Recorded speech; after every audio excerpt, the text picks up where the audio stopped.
Halo guys, selamat datang di TCS, teman cerita seram. Pada kesempatan kali ini, kita bakal bacain cerita nih dari salah satu narasumber yang bercerita tentang masa-masa seramnya dulu pas lagi zaman SMA. Tanpa menunggu lama-lama lagi, kita langsung aja masuk ke ceritanya. Cerita ini adalah pengalaman yang cukup memorable di masa SMA gue.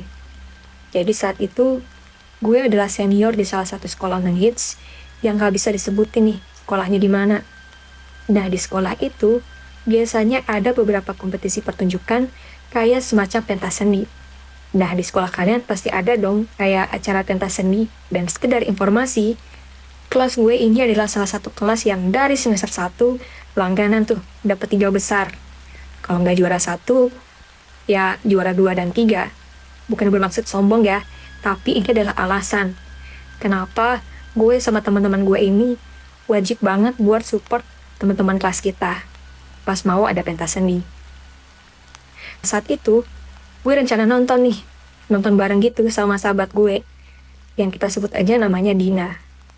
Kita memang udah sering ngobrol, tapi saat itu Dina sih gak mau cuman kita berdua ya. Jadi Dina juga berencana ngajak Andin sama Tiwi buat nonton bareng. Gue sih udah kenal sama mereka berdua, ya meskipun gak sedekat sama Dina, tapi masih bisa nyambung lah kalau ngobrol. Nah, sekedar informasi lagi, salah satu pentas seni ini diadakan pas jam malam gitu, semacam prom night. Tapi bukan prom night ya, cuman konsepnya aja yang kayak gitu. Rencananya nih, Dina bakal jemput gue di rumah setelah sekolah. Setelah gue dijemput, barulah kita ngejemput Andin sama Tiwi. Singkat cerita, sampailah kita di jalan parkiran belakang sekolah. Sekalian juga di sana, kita bawa alat-alat yang banyak buat support. Ya, biar heboh gitulah pas pertunjukan dimulai. Setelah sampai di sana, kita duduk tuh di barisan depan bangku penonton. Soalnya ya, kebetulan pensinya agak telat, jadi kita dapat tempat yang bagus. Singkat cerita, hari pun udah mulai gelap nih. Pas sudah mau giliran kelas kami, langit semakin gelap banget karena mendung saat itu. Dan ya, sayang banget ya, udah cuaca mendung, langit juga udah gelap banget. Tim kelas kita ada kesalahan teknis yang bikin gagal pas pentas seni.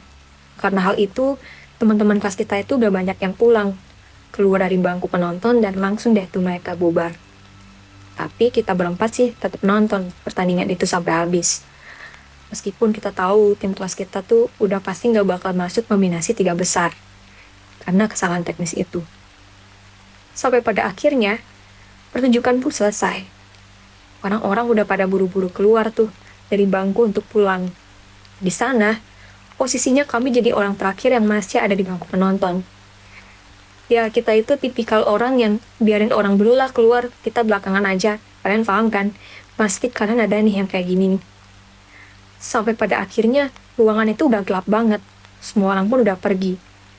Gue sama 3 temen lainnya jalan tuh ke tengah ruangan, sambil tiduran gitu karena iseng aja. Itu kira-kira udah jam 10 malam. Dan Dina ngomong, kita main aja nggak sih ke aula sekolah? Kayaknya seru tuh. Sebenarnya di sini Dina tuh pengen jalin Andin sama Tiwi, karena mereka berdua itu tipe orang yang penakut gitu. Dina sih asumsinya ya, ini pasti mereka bakal takutan parah gitu. Itu pikiran kita di awal ya. Gue sama Dina pun berdiri dan langsung lari ke aula ninggalin Andin sama Tiwi di ruangan pensi itu. Si Andin sama Tiwi pun takut kan. Mereka pun ikut lari tuh, nyamperin ke aula. Akhirnya kami sampailah di aula. Tapi sebelum si Andin sama Tiwi nyampe ke aula, gue sama Dina sengaja nih buat nyembunyiin mereka. Gue dan Dina pun sembunyi di balik box-box yang ada di aula, sambil ketawa ngeliat Tiwi sama Andin yang bingung dan ketakutan.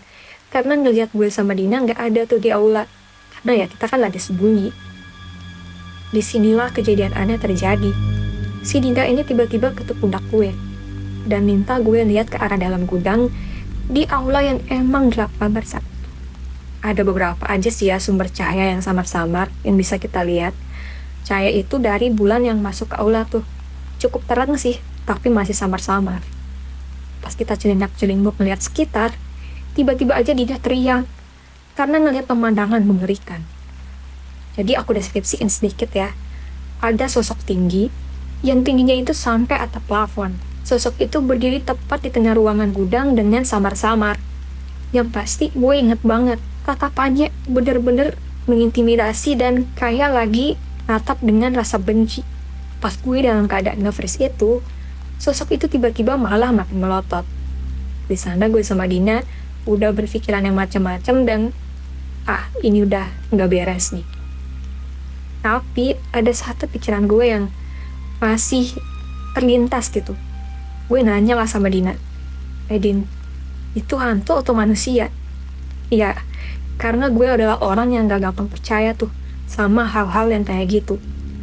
Tapi yang pasti, pas kami berdua ngeliat itu sosok, badannya itu makin besar dan makin deket, cepet banget. Ditambah ya, ada suara langkah kaki yang kedengeran makin deket ke arah kita tuh. Tapi pikiran gue sama Dina sih yakin kalau suara langkah kaki itu langkah kakinya si Tiwi sama Andin. Tanpa berpikir panjang lagi, gue sama Dina pun memutuskan untuk lari dan panggil Andin sama Tiwi.